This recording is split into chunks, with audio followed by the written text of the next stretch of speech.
날마다 우리들에게 허락하시는 귀한 양식을 주시고 그 말씀에 또한 훈육을 따라서 살아가게 하시는 것을 감사를 드립니다. 오늘도 거룩한 주일 하나님께서 우리에게 허락하시는 귀한 말씀 가운데 우리의 마음이 열려지고 또한 그 말씀 가운데 우리가 은혜를 받을 수 있는 귀한 시간으로 주님 인도하여 주시옵소서. 이 시간 함께 하실 것을 믿사옵고 살아계신 예수님의 이름으로 기도합니다. 아멘.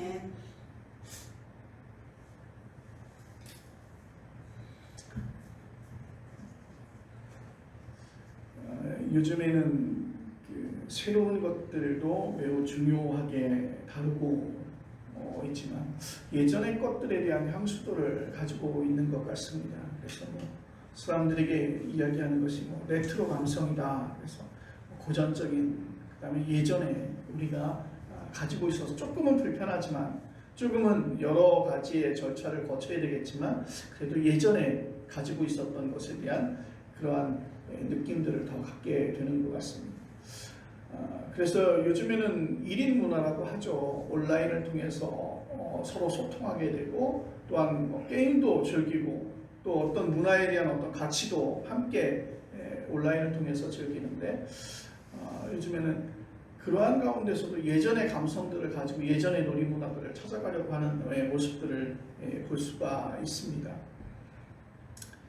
예전에 특별히 우리가 놀이문화가 만들어지지 않아 있었기 때문에 흙에서 놀았던 것을 볼 수가 있는데 흙을 모아서 그곳에서 놀다가 조금 더 형편이 좋아지면 모래가 있는데 모래에다가 고무신을 가지고 놀기도 하고 그곳에 나무 작대기를 이렇게 꽂아서 모래를 서로가 이렇게 가져가는 그런 게임들도 했던 것을 볼 수가 있습니다. 지금으로 생각하면 되게 유치해 보일 수는 있지만 그때는 왜 그러한 것들이 더 우리들에게 다가왔는지라는 생각을 갖습니다. 그 모래를 조금 한 움큼 더 가져가려고 노력하다가 결국에는 안에 꽂아두었던, 위에 꽂아두었던 나무가 무너지면서 게임을 지게 되는 그런 게임들이 있었는데 좀 덜 욕심을 부리면 될 것 같은데 과도한 욕심 또 그러한 욕심에 대한 어떤 순서들이 다가옴에 따라서 그렇게 내려지는 것 같습니다. 그런 생각을 갖게 됩니다. 얼만큼 소유를 해야, 얼만큼 소유해야, 내가 얼만큼 가지고 있어야 행복할까? 그리고 얼만큼 가지고 있어야 욕심을 부리지 않을까 생각을 해봤는데 욕심을 부리지 않는 것은 어떤 사물에 대해서 욕심을 부리지 않는 것은 아마도 그런 생각일 것 같습니다. 얼마를 가지고 있어서 그 욕심을 부리지 않는 것이 아니라 사람이 함께 살면서 가지고 있는 어떤 윤리적이고 도덕적인 어떠한 양식 그것에 따른 소양에 대한 어떤 결과가 아닐까 생각을 합니다. 좀 더 많이 소유하고 있으면 좋겠죠. 그런데 그 소유할 수 있는 그 어떤 방법이나 단계들이 바람직하지 못하다고 한다면 또 다른 문제들을 만들어낼 수 있다는 생각을 가지고 있습니다. 히틀러 시대 굉장히 암울한 시대였죠. 히틀러라고 하는 사람이 통치하고 있는 세계 통일을 꿈꾸고 있었던 그 히틀러 시대에 독일의 개신교회는 크게 두 가지 교회가 있었습니다. 두 세력으로 나뉘어져 있었는데 한쪽은 도이체라고 하는 것이고 한쪽은 종교 고백 교회였습니다. 그 전자에 이야기했던 도이체는 독일 기독교인이라고 하는 이름으로 불리우고 후자는 고백교회라고 이렇게 불려지는 교회입니다. 그래서 독일 기독교인은 나치즘에 대해서 방조 내지 묵인의 입장을 취했고 고백교회는 그 나치즘, 히틀러의 어떤 정책에 대해서 저항했던 그런 교회들입니다. 그래서 그것을 구분할 때 나치즘의 아무런 내용에 대해서 찬성을 하는 것은 아니지만 그들의 어떤 행동이나 그들의 어떤 정책이나 그들이 하는 어떤 행동에 대해서 그냥 묵인하거나 방조했다는 그런 입장이었고 고백교회는 그 나치즘에 적극적으로 저항했던 그러한 교회였습니다. 그래서 독일의 기독교인들은 다수를 차지하고 있었지만 이렇게 고백교회는 매우 소수였던 것을 볼 수 있습니다. 우리가 유명하게 알고 있는 사람들이 있죠. 칼바르트나 본헤퍼 같은 인물이 바로 이 고백교회에 소속되어져 있는 신학자들입니다. 특히 본헤퍼는 무력을 통해서 히틀러를 제거하려고 하는 결사 단체에 가입했다가 전쟁이 끝나기 바로 직전에 사형을 당하게 됩니다. 그가 했던 연설 가운데 유명한 말이 있죠. 미친 운전자가 운전하는 버스에 탄 목사는 사고의 뒷수습만 할 게 아니라 운전자를 강제적으로라도 버스에서 끌어내려야 된다라고 그렇게 주장을 한 거죠. 여기에서 히틀러를 미친 운전자라고 표현한 것이고요. 그 버스를 독일로 표현을 한 것입니다. 그래서 그곳에 목사가 탔다면 그 미친 운전자가 어떤 운전의 결과를 가져올지를 분명히 예측하기 때문에 그 사고가 난 이후에 그 사고의 뒷수습만을 하는 것이 아니라 오히려 사고를 미연에 방지할 수 있도록 그 미친 운전자를 강제로라도 그 버스에서 끌어내려야 된다라고 주장을 했던 것입니다. 그래서 본헤퍼는 히틀러라고 하는 이렇게 전체주의적 독재자 앞에서 무기력했던 당시 독일 교회를 향해서 그렇게 이야기했습니다. 당신들은 값싼 은혜에 빠져있다. 당신들은 값싼 은혜에 빠져있다. 말 그대로 하나님의 은혜를, 하나님의 은총을 너희는 싸구려로 만들었다는 뜻입니다. 이 얘기는 다른 말로 표현하면 본헤퍼의 이야기는 이런 것입니다. 하나님의 은혜에 걸맞는 삶을 따르지 않는 것은 하나님의 은혜를 싸구려로 만드는 것이다. 그래서 본헤퍼는 기독교의 신앙의 본질을 대안으로 내세울 때 그는 제자의 길, 제자도 그렇게 보았습니다. 그의 용어를 그대로 인용하면 나폴코시라고 하는데 그리스도를 뒤따르는 것이다. 그리스도를 뒤따르는 것이다. 말로만이 아니라 실제의 삶으로 예수님을 그대로 따르는 거라는 것이죠. 그렇게 가르쳤으면 그렇게 행해야 되는 것이고 그렇게 말씀했으면 그대로 따라야 한다는 것이죠. 말씀과 행동이 따르지 않는다면 그것은 문제가 있다는 것이죠. 그래서 우리도 한자 사자성어에 언행일치라는 말이 있지 않습니까? 그래서 실제의 삶으로 예수님을 그대로 따르는 것을 본헤퍼는 이야기를 했습니다. 우리나라 목사님 가운데 이런 부분을 매우 강조한 분이 계시죠. 2010년 9월 2일에 하나님 품에 가신 아주 유명한 사랑의 교회 오카노 목사님. 오카노 목사님은 그분이 추구한 평생의 목회 가장 끝에 있는 것은 뭐냐면 평신도의 제자화였습니다. 모든 평신도를 예수님의 제자로 만드는 것이었어요. 그래서 제자 훈련을 가장 중요하게 여겼어요. 그리고 오카노 목사님이 하신 말씀은 예수 믿는 사람들의 실제의 삶이 변해야 된다라고 말씀하셨습니다. 이 얘기는 뭐냐면 예수 믿는 사람이 교회에서는 그렇게 말하고는 있지만 실제로 그들의 삶에 적용되어지지 않고 실제로 그들의 삶에 그렇게 변화가 있지 않다는 것이에요. 그래서 늘 호소력 있게 그런 말씀을 하셨어요. 변화가 있어야 됩니다. 그리고 그렇게 호소력 있게 말씀하신 덕에 사랑의 교회는 대한민국에서 정말 가장 큰 대형 교회로 성장을 하게 되었습니다. 그런데 오카노 목사님의 이야기를 이렇게 쭉 들어보면 오카노 목사님이 평소 대형 교회가 되어지면 그 대형 교회에 대한 위험성들을 본인이 그렇게 말씀하셨는데 본인이 목회하신 그 교회가 당신이 그렇게 위험하다고 이야기했던 바로 그 대형 교회가 되어지고 말았습니다. 물론 오카노 목사님의 후임으로 오신 그 오정혜 목사님 그 뒤에도 교회는 대형화가 가속되어져 있고요. 지금 사랑의 교회는 수천억 원짜리에 물론 이제 교회당을 갖다가 우리가 돈으로 환산하기는 어렵지만 수천억 원의 그러한 교회당을 자랑하고 있습니다. 어쨌든지 오카노 목사님이 일관되게 전한 제자화는 본헤퍼 박사의 제자도와 더불어서 말이나 인식의 차원에 떨어져 버린 신앙의 무게를 실제의 삶의 변화로 옮겨 놓으려고 했다는 점에서 오늘의 크리스천들은 깊이 새겨야 할 그러한 가르침이 분명하다고 생각이 되어집니다. 근데 여기서 의문이 듭니다. 그러면 실제로 예수님의 제자로 산다는 게 어떤 의미일까? 여러분, 예수님의 제자로 산다는 게 어떤 의미일까? 여러분들 상상 속에 기억해보면 예수님을 따르는 12제자가 생각이 날 거예요. 그리고 예수님 곁에서 그들이 항상 있었던 그 모습들 예상해보면 그렇게 럭셔리하거나 그렇게 뭐 깔끔하거나 그런 모습이 아니라 좀 나쁘게 표현하면 그냥 거지 같은, 노숙자 같은 그런 모습이지 않았을까? 왜요? 집도 절도 없이 이렇게 계속해서 떠돌아다녔던 것을 볼 수가 있는데, 그들의 삶이나 그들의 어떤 그 의복이나 그런 것들이 그렇게 이렇게 우리가 볼 때 깨끗하거나 그러지는 않았을 거라고 생각이 되어집니다.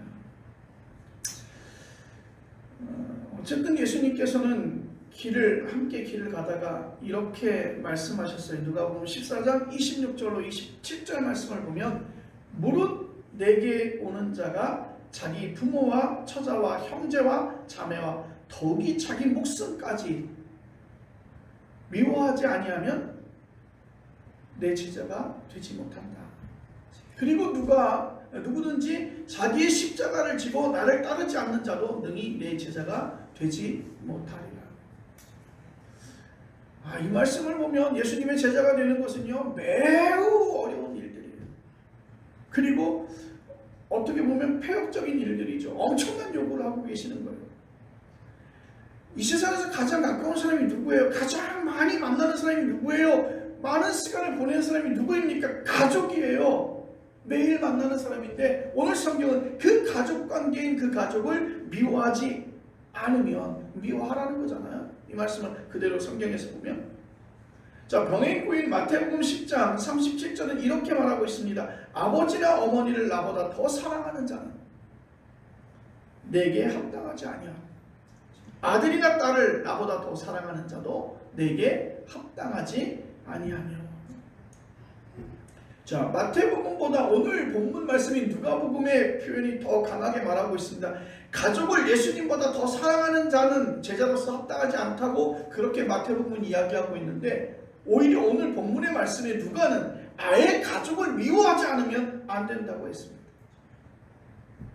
예수님의 제자가 되려면 인간적인 모든 결속을 완전히 해체해야 한다는 요구로 들려집니다.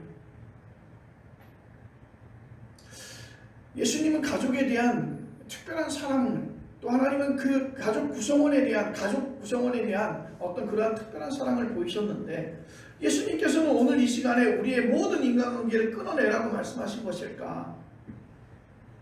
우리가 다른 것을 한번 찾아보면 10계명은 오히려 어떻게 얘기합니까? 부모를 공경해야 된다고 가르치는, 10계명의 가장 인간을 향한 첫 계명이 부모를 공경하라고 하는 거잖아요. 예수님은 10계명을 부정하신 것처럼 오늘 말씀 속에서 그렇게 들려질 수 있습니다. 예수님의 이런 요구를 그대로 실천하는 사람들이 있습니다. 신앙에만 몰두하기 위해서 출가하는 사람들이 아마도 그런 것일 것 같아요. 수도원에 들어가기도 하고, 평생 오지에서 가족을 만날 수도 없는 곳에서 선교사로 평생을 주님의 일을 하는 사람들도 있습니다.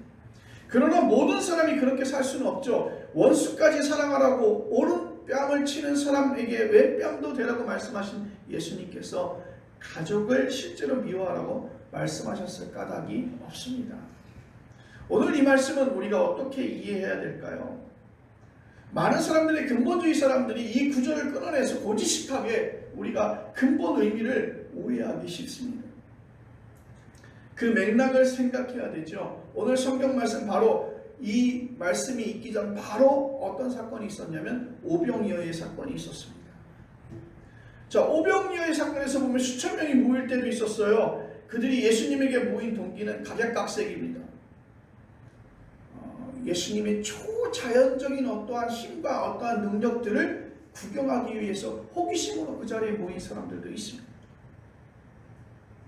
또 반로마 혁명의 기운을 예수님에게 발견하고서 예수님과 함께 어떻게 보면 그것을 성취해보려고 하는 인간적인 욕심을 가진 사람도 있었을 것입니다. 그리고 예수님의 도덕적인 교훈에 은혜를 받은 사람도 있습니다. 자, 이런 것들은 세상을 살아가는 데 필요한 것들이기 때문에 그것 자체에 대해서 뭐라 할 것 없어요. 그러나 예수님은 그들의 관심이 충족되지 않으면 그들이 다 흩어질 것이라는 사실을 예측하고 있습니다. 예수님에게 어떤 반로마 정권을 무너뜨리고 성취할 수 있는 힘이 있을 것 같아서 예수님께 다가왔는데 이것이 세월이에요. 어떻게 될 가능성이 없어요. 그러면 그 사람들은 흩어질 것이라는 것이죠. 그리고 예수님에게 초자연적인 힘도 늘상 이렇게 보게 되면 그것에 대해서 식상해서 예수님을 떠나게 되고 흩어질 것이라는 것이죠. 복음서의 기자들의 보도에 따르면 예수님을 따르던 사람들이 어느 순간인가 실제로 예수님 곁을 다 떠났습니다. 예수님의 십자가 처형 현장에 누가 남았는지 보면 이게 분명하죠. 여자 제자들 몇몇 외에는 없었습니다. 예수님에게 열광했던 사람들이었잖아요. 예수님을 왕으로 삼으려고 했던 사람들이었잖아요. 그런데 예수님의 처형 그 순간에 그들은 예수님을 다 떠났다는 것이죠. 그리고 오히려 예수님을 저 십자가에 달아 죽이라고 처형하라고 외쳤던 사람들, 다 비슷한 동기로 모였던 사람들 아니겠습니까? 예수님의 그 사역 속에서 초자연적인 힘을 보게 되고 예수님을 구주라고 그렇게 외쳤던 사람, 예수님에게 왕이 되라고 호산나 왕이라고 그렇게 이야기했던 많은 사람들이 아마도 그 십자가 처형장 그곳에서 예수님을 죽이라고 소리치지 않았을까요? 예수님의 제자가 된다는 것은 무엇을 의미하는지 모른 채 그냥 개인적인 동기에만 도취되었던 사람에게 나타날 수밖에 없는 그러한 상황이죠. 오늘 가족을 미워하라고 하는 말씀은 제자가 될 준비가 없는 사람들을 향한 준엄한 경고일 것입니다.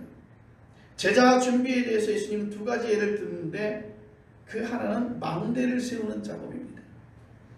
망대를 세우는데 비용이 얼마를 드는지를 미리 계산해야만 하는 것이죠. 그런 것 없이 시작했다가는 기초만 쌓고 끝나버린다는 거예요. 집을 짓는데 그 집에 얼마만의 예산을 들여서 그 집을 어느 정도의 시간과 어떤 정도의 비용을 들여서 집을 짓는지를 계산하지 않고 집을 짓는 사람은 없습니다. 만약에 그렇게 된다면 비용이 모자라서 기초만 하고 건물이 올라서지 못한다는 것이죠. 그리고 다른 하나는 전쟁 이야기입니다. 어떤 임금이 전쟁을 시작하려고 하는데 전쟁을 치러 이길 만한 군사력이 없다면, 저건 맞닥뜨려 봐야 우리가 군사력에서 훨씬 지고 있기 때문에 맞닥뜨려 봐야 승산이 없을 때는 그들이 아예 멀리 있을 때 그들에게 화친을 청한다는 것이죠. 평화협정을 맺으라는 거예요. 그래서 예수님의 제자가 되려면 그런 능력이 자신에게 있는지를, 예수님의 제자가 되려면 먼저 나에게 그런 능력이 있는지를, 그리고 그런 준비를 하고 있는지를 살펴봐야 된다고 하는 말씀이죠. 오늘 본문은 그 사실을 마지막 구절에서 소유의 문제와 연결해서 설명하고 있습니다. 누가복음 14장 33절 말씀, 이와 같이 너희 중에 누구든지 자기의 모든 소유를 버리지 아니하면 능히 내 제자가 되지 못하리라. 이 말씀은 어떤 지적입니까? 제자가 될 준비는 소유를 버리는 것이라고 합니다. 소유를 버리는 것 여러분 쉽지 않습니다. 여러분 모든 싸움에, 모든 갈등에 가장 깊은 곳을 이렇게 찾아가 보면 소유의 문제, 분배의 문제예요. 물질에 관한 문제예요. 누가 더 가져가고자 하는 것의 문제예요. 여러분 세상이 편하려고 한다면 정확한 분배를 해야 되고, 그리고 필요한 곳에 쓰임받는 그 자리에 자기에 맞게끔 그 자리에 가서 있어야 되는 거예요. 그런데 그것과는 다르게 내가 좀 더 누구를 아는 위치에 있기 때문에 더 좋은 자리에 가고, 내가 나눠주는 사람 누구를 알고 있기 때문에 좀 더 다른 사람보다 많은 것을 얻기 때문에 사회에 부조리가 생기는 것이고 불만 세력들이 생기는 것이죠. 우리의 인생의 삶을 이렇게 살펴보면 철저하게 이렇게 소유의 지배당하고 살아가고 있습니다. 단순히 돈이나 집 같은 것만이 아니라 우리의 세상살이에 필요한 모든 것을 우리가 생각할 수 있어요. 필요한 것은 돈이기도 하고 가족이기도 하고 사회적 명예나 이념이기도 합니다. 세상에서 성실하게 살기 위해서 붙들려고 하는 모든 것들까지 여기에 포함돼요. 113차 정기총회가 내일 또 평창 하나 리조트에서 있어요. 목사님, 침례교단 목사님이 한 1600명 정도가 그 이상 되겠죠. 등록한 대의원만 한 1600명 정도 되니까.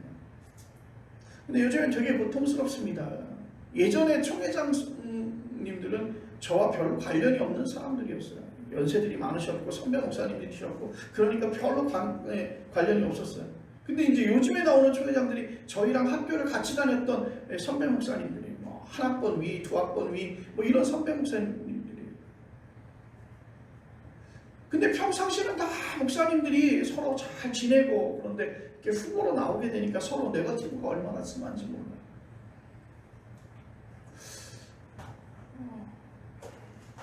사실은 보면 그분들이 총회장을 하실 거예요. 앞서거니 뒤서거니 총회장을 하실 거지만 그들이 가지고 있는 생각 속에서 1년 총회장이 세상을 바꾼다? 1년 총회장이 침례교단을 혁신한다? 1년 총회장이 침례교단의 목사님들이 어떤 변화를 준다? 사실 어렵습니다. 근데 그분들의 공약들을 보면 아주 놀라워요. 10년, 20년 지켜야 되는 그런 공약들이 나오죠. 혁신적이고. 그런데 제가 경험했잖아요. 제가 경험한 바로는 그분들의 모든 공약들을 지킬 수가 없다고 하는 것을 이제 데이터로 느낄 수가 있어요. 근데 그 1년 총회장 하기 위해서 그분들이 자신의 인격도 버리게 되고 자신이 가졌던 지금까지의 모든 것들도 버리고 네거티브에 굉장히 집중하는 것을 볼 수가 있어요. 조그만 어떤 그런 약점만 찾으면 막 문자로 옵니다. 그 후보가 어떻다고 이렇게 문자로 와요. 시간이 지나면 별것 아닐 거라는 생각이 저는 들어요. 시간이 지나면. 그런데 그 소유, 이제 내가 가지고 있는 것에서 저 총회장, 한 교단에 내가 목사로 있는데 그 교단의 총수가 한번 돼보고자 하는 개인적인 욕심이겠죠. 물론 그분들은 그럽니다. 교단을 혁신시키겠습니다. 교단을 변화시키겠습니다. 사람들을 화합시키겠습니다 하는데 사실은 그분들이 화합을 깨요.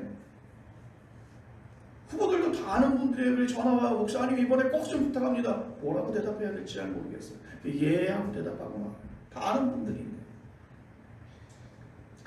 그런데 이것은 인간사가 그렇게 될 수밖에 없어요. 인간의 욕심들은 다 가지고 있습니다. 우리가 사람들이 살아가면서 여러 명이 있다 보면 그 중에서 대표도 뽑게 되고 그 중에서 리더도 뽑히게 되는데 그 리더에 대한 욕심들이 있죠. 내가 저분들을 좀 확실하게 이끌어서 좀 더 내가 무엇인가를 이루어 보겠다라고 하는 그러한 욕심들은 다 가지고 있어요.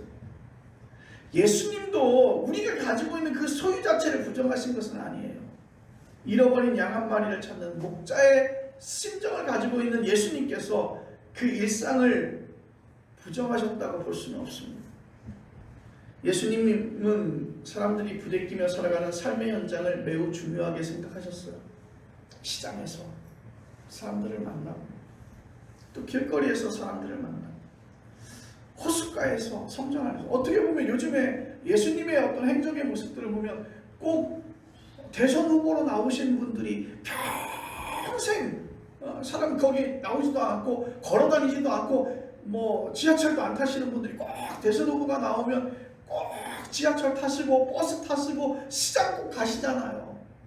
근데 예수님은 대선 후보로 나오신 것도 아닌데 예수님의 삶은 늘 그랬어요. 찾아가는 삶이었어요. 그들에게 와서 만나는 삶이 아니라 예수님 찾아가는 삶이었고 예수님은 그들 가운데서 그들이 만날 수 있는 가장 흔한 자리에서 길거리에서 그들을 만났고 그들과 함께 활동하셨어요. 그리고 예수님은 함께 먹고 마시면서 살아가셨어요. 얼마 전에 한참 문제가 있었잖아요. 군 부대에 가서 그 군인들 식사 문제를 어떻게 해결하겠다 뭐 얘기하고 나서 군인들이 먹었던 음식을 먹지 않고 자기들은 또 다른 음식을 특별식을 먹었다는 것 때문에 국회의원들에 대한 뭐 이야기들이 많이 있었죠.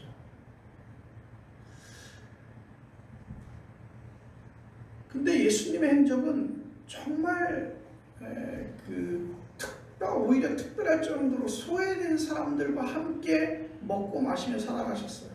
그래서 유대교의 지도자들이 예수님 일행을 가리켜 먹고 마시기를 탐하고 아주 수준 낮은 사람들과 어울리기를 좋아한다고 예수님을 공격하지 않았습니까?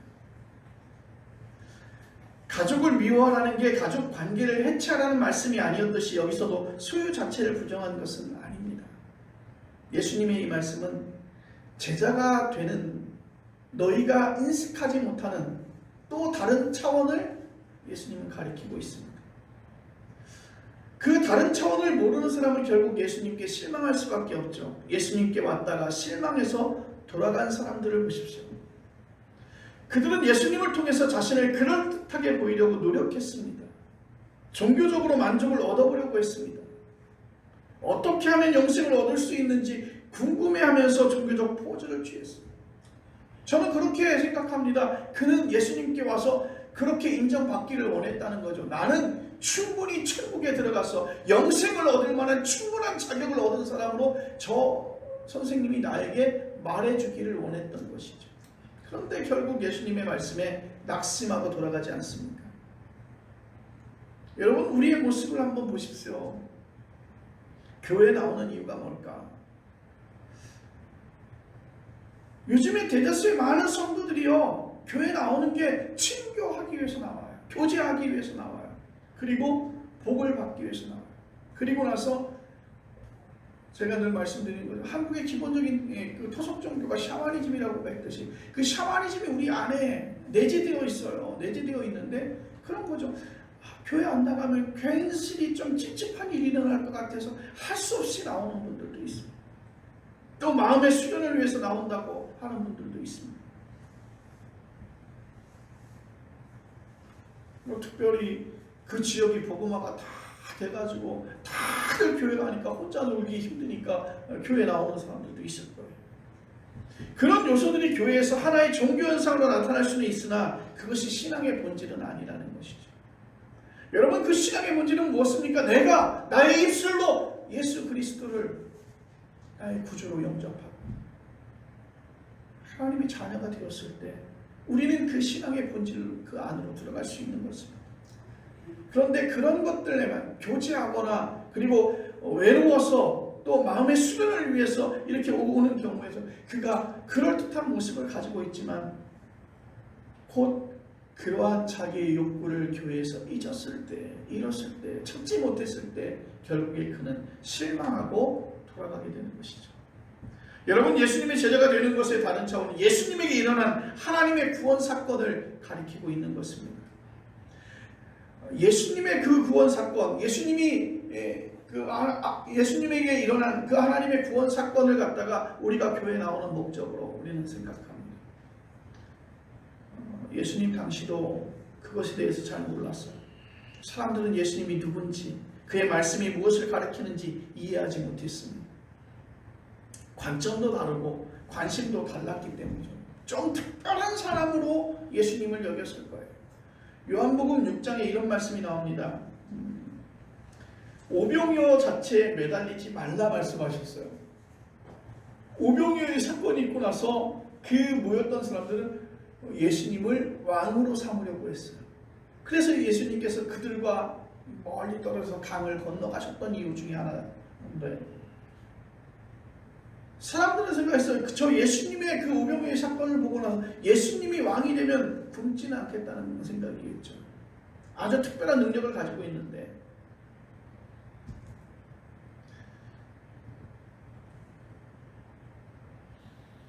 우리에서 광야에서 40일 광야 생활을 할 때 하나님께서는 그들에게 메추라기로 또한 만나로 그들을 살리셨어요. 그런데 여러분 생각해 보세요. 그 만나를 먹었던 사람, 그 메추라기를 먹었던 사람 다 죽었어요. 여러분 그 40년 광야 생활에서 다 죽었어요. 여러분 예수님께서 말씀하시는 것은 이것입니다. 광야에서 먹고도 죽은 만나에 불과하다는 것이에요. 그래서 영원하고 참된 생명을 주는 떡은 바로 예수님 자신이라는 거예요. 요한복음 6장 58절 말씀, 이것은 하늘에서 내려온 떡이니 조상들이 먹고도 죽은 그것과 같지 아니하며 이 떡을 먹는 자는 영원히 살리라. 아멘. 여러분 제자들은 그 말씀을 이해하지 못하고 오히려 이 말씀이 어렵다고 불평했어요. 여기서 어렵다는 표현이 어떤 말씀인가 가만히 생각해 보니까 실제로 이 내용을 이해하지 못해서 어렵다고 말씀할 수도 있고, 이해는 하지만 그 말씀에 저는 동의하지 못합니다 라고 하는 그러한 뜻도 내포되어져 있는 것 같아요. 신앙적으로 무엇을 안다는 것은 단순히 정보만 아는 것이 아니라 그 내용과 일치하는 것을 가리키고 있습니다. 정보만 아는 게 아니라 크게 깨우쳐서 그 말씀의 세계로 들어가는 거예요. 우리 모두 이런 인식과 믿음으로 살아야 되는 것입니다. 요한복음에 살펴보면 어렵다고 말한 제자 가운데 많은 사람이 결국 예수님을 떠났다고 합니다. 예수님의 제자가 된다는 것은 그렇게 엄중한 거예요. 예수님은 소유를 버리지 않으면 제자가 될 수 없다고 말씀하셨어요. 우리 앞에는 제자의 길과 소유의 길이 놓여져 있습니다. 그 선택지가 우리에게 있는 거예요. 소유의 길도 사실은 꽤 썩 괜찮은 거예요.